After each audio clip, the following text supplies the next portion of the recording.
Prophet Lot was born and raised by his uncle, Prophet Ibrahim. May peace be upon him.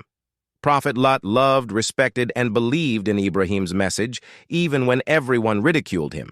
Ibrahim, together with Lot, often traveled far across land and sea, trying to invite and spread man to the fold of Islam.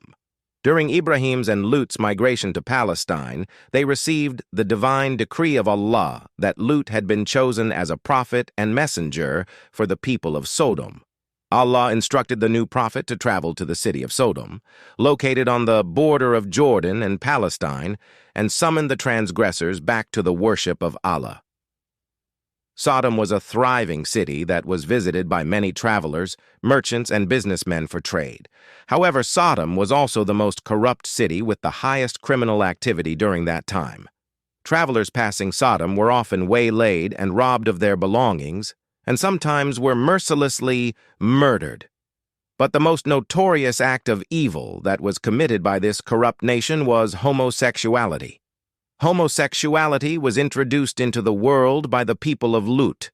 None in the history of mankind had ever experienced or practiced homosexuality before Sodom. This shameful practice was the norm amongst this nation, and the entire population engaged in it. They were immensely proud of their conduct, spoke openly about it, and engaged in these immoral behaviors out in the open. Homosexuality was introduced into the world by the people of Lut. None in the history of mankind had ever experienced or practiced homosexuality before Sodom. This shameful practice was the norm amongst this nation, and the entire population engaged in it. They were immensely proud of their conduct, spoke openly about it, and engaged in these immoral behaviors out in the open. Pleased with the prophethood and his new mission, Prophet Lot soon settled in Sodom and began to devise ways to bring his people into the fold of Islam. He was well aware that his nation was the most corrupt nation of that time, but he held firm faith and hoped and prayed that they would soon see the error of their ways and enter into the path of Allah. Soon Prophet Lut approached the men of the city and reminded them of their Lord.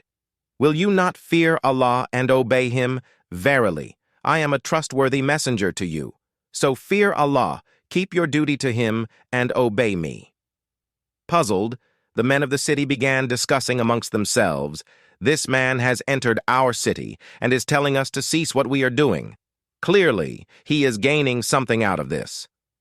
Prophet Lut replied, "No reward do I ask of you for it. My reward is only from the Lord of the worlds." Prophet Lot then broached the matter of homosexuality and informed them that it was indeed an immoral practice. He said, "Do you approach males among the worlds and leave those whom your Lord has created for you as your wives? Nay, you are a people of transgressing."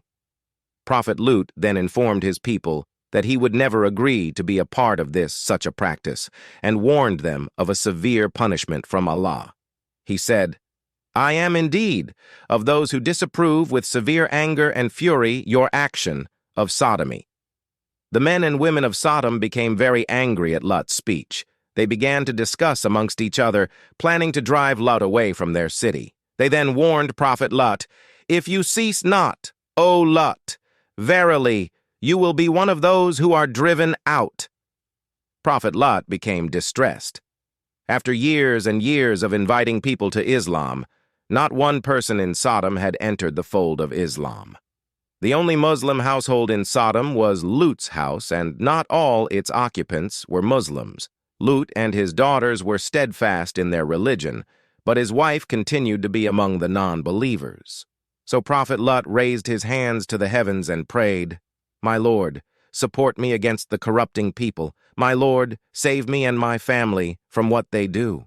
Meanwhile, Allah sent 3 angels, including Angel Jibril, disguised as men to Prophet Ibrahim's house as guests. Ibrahim, who failed to recognize the angels, prepared a grand feast for his guests. But his guests refused the meals offered to them. Prophet Ibrahim became fearful. He asked, "Who are you?" The angels replied, "Do not be afraid. We are the angels of Allah. We have been sent to the people of Lut, and we have been sent to give you glad tidings of a son, possessing much knowledge and wisdom. Prophet Ibrahim knew that Allah's punishment for the people of Sodom was near. He immediately feared for his nephew, Lut. He said to the angels, "Indeed, within it is Lut." The angels replied, "We are more knowing of who is within it." They reassured Ibrahim that Lut will be saved. The angels then proceeded toward Sodom disguised as handsome young men. The daughter of Lut, a believer, witnessed the handsome men entering the city and frantically ran to her father and informed him of the three men. Prophet Lut approached the men and welcomed them to city of Sodom. He knew too well of the fate that would befall the young men at the hands of the men of Sodom. So he intended to convince the men to leave the city for their own safety. But Prophet Lut was too embarrassed to ask the guests to leave. So he guided the guests to his home, ensuring that none saw the three handsome men. Lut's wife, a non-believer, saw the men as they entered her house, together with her husband, Lut. She hurried to the men of the city and informed them that Lut had three attractive young men in his house. The men rejoiced at the news and slowly gathered outside the house of Lut and began pounding on his door. Lut shouted, "Do not disgrace me concerning my guests.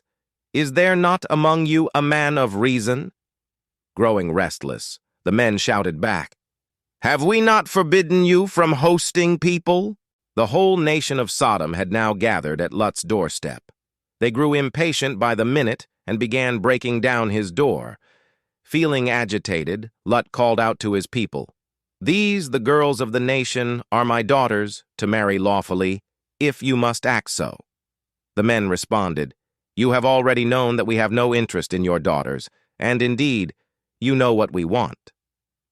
Prophet Lut became helpless against the corrupt people. "If only I had against you some power, or could take refuge in a strong power," he thought. The three men then spoke up. "O Lut, indeed we are angels of your Lord. Therefore, they will never reach you." Angel Jibril then stepped out of Lut's house and struck the men, causing all men to lose their eyesight.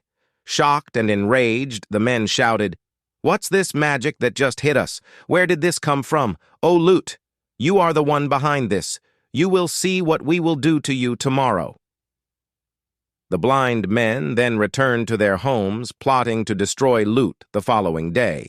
Allah commanded Lut, "Set out with your family during a portion of the night, and let not any among you look back, except your wife. Indeed, she will be struck by that which strikes them. Indeed, their appointment is for the morning. Is not the morning near?" As instructed, Prophet Lut, together with his daughters, left Sodom during the night.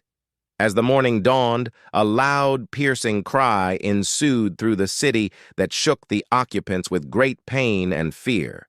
Jibril then grabbed the nation from the edge of his wing, raised them high up, twisted the land, and crashed it to the ground. Allah then caused the skies to rain down stones of hard clay, each stone inscribed with the name of a transgressor for whom it was intended for, ending the vain lives of the occupants of Sodom. Prophet Lut, who left Sodom with his daughters, returned to his uncle, Prophet Ibrahim. Together with Ibrahim, Lut continued to spread the message of Allah till his death. Today, the Dead Sea lies at the site of the corrupt city of Sodom and remains as a powerful reminder of Allah's wrath against the people of Prophet Lut. Allah the Exalted says in the Holy Quran, "Surely, in this are signs for those who see, and verily, they, the cities, are right on the high road from Mecca to Syria, i.e. the place where the Dead Sea is now. Surely therein is indeed a sign for the believers,